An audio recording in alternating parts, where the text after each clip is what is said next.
told you to leave this place! Get out now! Look at you, crying in the rain. Pathetic! Please, don't... Leave this place now! Grace sat in the pouring rain, 6 months pregnant, holding a garbage bag and $50. Behind her, the door slammed. Her husband had thrown her out, and his mother stood at the window, arms folded, watching to be sure she actually left. That day, they believed they had gotten rid of a burden. They didn't know they had just walked away from the woman who would one day make them beg to see her again. Before we begin, please like this video, subscribe to the channel, and tell me in the comments where in the world you're watching from.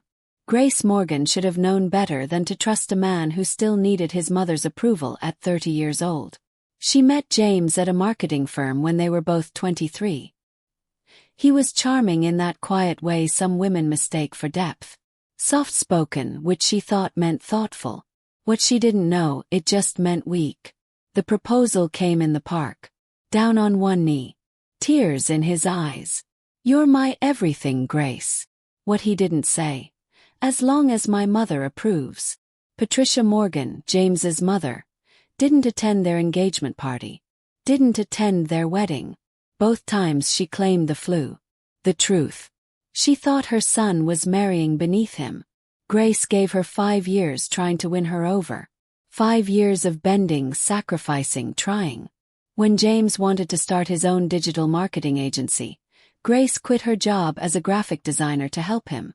18-hour days building his website, designing logos, managing clients. All unpaid, all out of love. "When the business takes off, we'll both reap the benefits," he promised. The business exploded within 3 years. Morgan Digital pulled in $500,000 annually. James hired employees, rented a sleek office, wore expensive suits. And Grace, still working from their cramped apartment, still unpaid, still waiting. Then came the positive pregnancy test. Grace was terrified to tell him. But when she finally did, James surprised her. He smiled, kissed her, spun her around their kitchen. "We're having a baby. This is perfect." For exactly 14 days, everything was perfect. Then Patricia found out. Patricia showed up unannounced on a Tuesday afternoon. Grace was 3 months pregnant, fighting morning sickness. "We need to talk," Patricia announced, walking in uninvited. Grace straightened. "Of course. Can I sit down?" Grace sat. Patricia remained standing, towering over her. "You're pregnant." An accusation, not a question. "Yes. James and I are excited." "How much do you want?" Grace blinked. "What? How much money will it take for you to leave my son and get rid of that thing?" The room tilted. "Excuse me. Let's not pretend. You trapped my son. You've been leeching off him for years. I'm offering $50,000. Leave quietly, terminate the pregnancy, never contact James again. Get out of my house. It's not your house. It's a rental paid for by my son. Do we have a deal? Get out." Patricia's eyes narrowed. "We'll see how long that defiance lasts." When James came home, Grace told him everything. She waited for rage. For him to defend his wife, his unborn child. Instead, James went quiet. "Maybe." He started slowly. "Maybe we should think about whether this is the right time for a baby." Grace's heart stopped. "What?" "The business is critical right now. Babies are expensive. And Mom has a point. Your mother told you to ask me to terminate this pregnancy.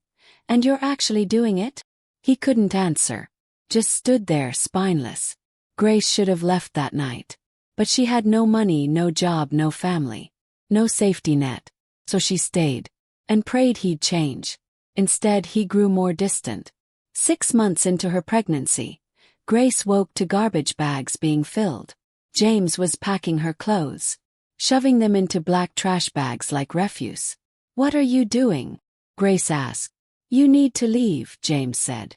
That's when Patricia emerged from the bedroom. She'd been in there while Grace slept. "He's getting married," Patricia announced triumphantly. "To someone appropriate. Someone worthy of the Morgan name." Time stop.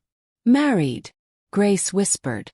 Her name is Victoria Rothschild, James said quietly. She's been investing in the business. We've been getting to know each other and… We're married, Grace said, voice rising. Not for long, Patricia said smugly. The annulment papers are filed. You signed a prenuptial agreement hidden in those marriage documents. So trusting. The prenup says if the marriage ends before 7 years, you get nothing. It's been 5 years and 10 months. Perfect timing. You planned this, Grace breathed. I'm giving you $50, James said, pulling bills like he was tipping a server. For a bus ticket. Grace laughed bitterly. $50. I'm 6 months pregnant. You need to leave. Now. James's voice was firmer with his mother watching. I gave up everything for you, Grace said through tears. And I appreciate that, James said robotically. But it's time to move on. Patricia shoved a garbage bag at her. Your belongings. Everything else stays. Grace looked at James one last time, searching for the man she'd married. There was nothing. Just emptiness where his spine should have been. When this baby is born, Grace said quietly, you'll have a child out there. What should I tell them about their father? Something flickered in James's eyes. But Patricia's hand landed on his shoulder. Tell them whatever you want, he said. Just far away from here. Grace stood on the rain-soaked sidewalk, 6 months pregnant, clutching a garbage bag and $50. She had one person left, Victoria Chen, her old college roommate. They'd lost touch, but Victoria had sent a Christmas card with her address. 2 buses, standing the whole way because sitting hurt. Crying while strangers pretended not to see. Victoria opened her door, saw Grace's face, and didn't ask questions. Come inside. Whatever happened, we'll fix it. Grace collapsed on the doorstep, sobbing. Victoria caught her. I've got you. When Grace told her everything, Victoria went quiet. You're better off without him, Victoria finally said. Grace laughed through tears. I'm 6 months pregnant, homeless, and broke. You're free. Free to build an actual life instead of being someone's servant. You built an entire business from scratch. You just gave it to the wrong person. This time, build for yourself. Victoria didn't just give Grace a room. She gave her family. Victoria's husband Marcus and their daughter Lily immediately welcomed Grace. When's the baby coming? Lily would ask, carefully touching Grace's belly. Soon, sweetheart. Those moments slowly healed something inside Grace that had shattered. At 7 months pregnant, Grace needed to work. I'm a graphic designer, she told Victoria. I just need a computer. I can freelance. Victoria set her up with a laptop. Within a week, Grace had her first client, a bakery needing a logo. $50. But it was her $50. Money she earned. That led to another client. And another. Word spread. Grace Morgan does beautiful work affordably. By month 8, Grace was covering groceries and contributing to the household. Grace gave birth on a Tuesday in March. 23 hours of labor ending with a perfect baby boy. The nurse placed him in her arms, and everything else evaporated. Hello, Matthew, Grace whispered. I'm your mom, and I promise you'll never feel like you're not enough. Victoria cried harder than anyone. He's perfect. Grace had $53 in her account and no idea how she'd afford diapers. But she had her son. And that made her richer than she'd ever been. On the second hospital day, a nurse appeared with a strange expression. Someone's here claiming to be the father. Tell him to leave. He's insistent. Tell him to leave or I'll call security. 5 minutes later, James appeared anyway. He looked terrible. Thinner. Haunted. Grace, please. I just want to see my son. Get out. I made a mistake. You made a choice. I'm married to Victoria Rothschild now. 2 months ago. He stepped closer. But she can't have children. Medical condition. We found out last week. And Mom. When she heard you'd had a boy. Understanding crashed over Grace. No. I want to be in his life. You wanted me to terminate this pregnancy. You threw me out. You didn't ask if we survived. I know I was wrong. You don't get to be wrong and come back when it's convenient. Security appeared. Sir, you need to leave. I have rights. I can demand a paternity test. Then do it, Grace said coldly. Get your lawyers. And I'll tell a judge exactly how you treated me. Let's see how that plays in court. James's face went white. Grace, please. Get out. And if you come near my son without a court order, I will destroy you. He looked at Matthew sleeping peacefully. Genuine longing crossed his face. But let him want what he threw away. He left. For the next year, life became beautiful chaos. Grace worked during naps, building her business. Clients became regulars. Referrals multiplied. Her rates increased. She wasn't rich, but she was building something real. Then, 2 weeks after Matthew's first birthday, a process server arrived. Lawsuit. James was petitioning for paternity testing and shared custody. Victoria found Grace shaking, holding the lawsuit. He's trying to take Matthew. Like hell he is. They hired Rebecca Stone, a fierce family law attorney. Tell me everything, Rebecca commanded. Grace did. Do you have proof? Rebecca asked. Victoria witnessed everything. Text messages maybe. We can subpoena records. Here's reality. He'll get his paternity test. But given the abandonment, we argue for supervised visitation only. And we make it public, expensive and painful. Public. Rebecca smiled grimly. How would James feel about the business community knowing he threw out his pregnant wife? That his mother orchestrated everything? He'd hate that. Exactly. We don't just defend, we attack. Back child support. Medical expenses. Full custody. Supervised visits only after parenting classes. The paternity test confirmed James was Matthew's father. Then war began. James's lawyers painted Grace as bitter, claiming she'd hidden the pregnancy and chosen homelessness.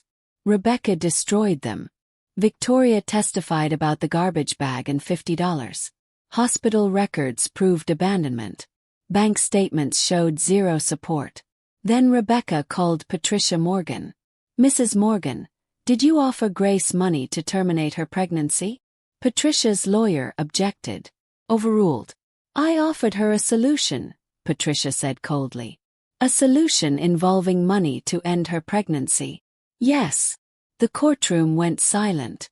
And when she refused, you arranged for James to marry someone richer while Grace was still pregnant. I introduced him to a suitable partner. A richer partner. From an appropriate background.